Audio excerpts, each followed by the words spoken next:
A great Yale historian wrote these amazing words. Regardless of what anyone may personally think or believe about him, Jesus of Nazareth has been the dominant figure in the history of Western culture for almost 20 centuries.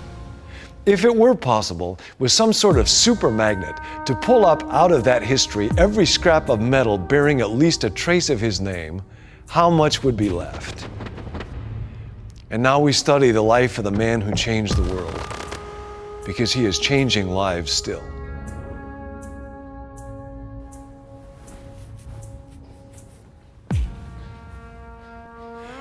On the day after Jesus died, it looked like whatever little mark that he had made on the world would rapidly disappear. Instead, his impact on human history has been without parallel. Now, normally when somebody dies, their impact on the world immediately begins to recede. As I'm speaking, our world is still talking about the passing of Steve Jobs. Somebody wrote that 10 years ago, our world had Bob Hope, Johnny Cash, and Steve Jobs. Now we have no Jobs, no Cash, and no Hope. But Jesus inverted this normal human trajectory, as he did so many others. His impact was greater 100 years after his death than during his life. It was greater still after 500 years. After 1,000 years, his legacy laid the foundation for much of Europe. After 2,000 years, he has more followers in more places than ever. And yet, his vision of life continues to haunt and challenge humanity. His influence has swept over history like the tail of a comet, bringing his inspiration to what has happened in art, science, government, medicine, and education. He has taught people about dignity, compassion, forgiveness, and hope. His presence is unavoidable. He is history's most familiar figure. His impact on the world is immense and non-accidental. Great men have sometimes tried to secure immortality by having cities named after themselves.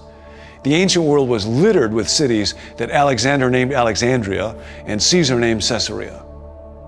While Jesus was alive, he had no place to live. And yet today I live in the San Francisco Bay Area, which has its name because a man named Francis was once a follower of this man Jesus. Our state capital is called Sacramento because Jesus once had a meal with his followers, the Last Supper, that became known as a sacrament. You cannot look at a map without being reminded of this man.